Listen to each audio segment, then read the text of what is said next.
Friends, welcome to தியா சமையல். இன்றைக்கி நம்மளோட வீடியோவில் இறால் பிரியாணி எப்படி செய்யலாம்னாங்க பார்க்க போகிறோம். அடுப்பில் ஒரு குக்கர் வச்சுக்கலாம். குக்கர் நல்லா ஹீட் ஆனதும் 6 டேபிள் ஸ்பூன் போல் ஆயில் ஊற்றிக்கிறேன். இப்போ ஆயில் நல்லாவே ஹீட் ஆயிடுச்சு. இப்போ அரை டீஸ்பூன் சோம்பு, ஒரு பிரிஞ்சி இலை, 2 துண்டு பட்டை, ஒரு ஏலக்காய் சேர்த்துக்கிறலாம். பெரிய சைஸ் வெங்காயத்தை மெல்லிஸாக கட் பண்ணி வச்சுருக்கேன். நம்ம கட் பண்ணி வச்ச வெங்காயத்தையும் இது கூடவே சேர்த்துக்கிறலாம். வெங்காயம் சீக்கிரமாக வதங்குறதுக்கு 1/4 டீஸ்பூன் போல் உப்பு சேர்த்துக்கிறேன். 10 பல் பூண்டு, ஒரு பெரிய சைஸ் இஞ்சி, கொத்தமல்லி பச்சைக்காவை ஒரு பேஸ்ட்டாக ரெடி பண்ணி வச்சுருக்கேன். அதையும் இது கூடவே சேர்த்துக்கிறலாம்.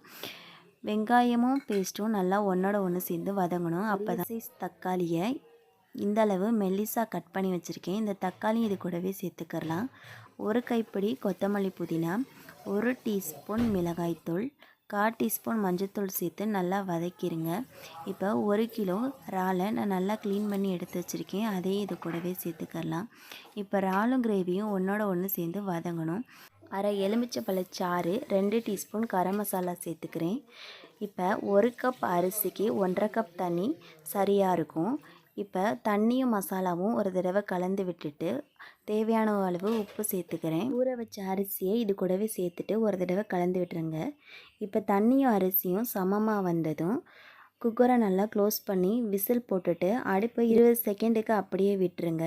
இப்போ நம்மளோட பிரியாணி நல்லாவே ரெடி ஆயிடுச்சு. இந்த வீடியோ உங்களுக்கு பிடிச்சிருந்துச்சுன்னா மறக்காமல் தியா சமையலை லைக் பண்ணுங்கள், ஷேர் பண்ணுங்கள், கமெண்ட் பண்ணுங்கள், மறக்காமல் சப்ஸ்கிரைப் பண்ணுங்கள்.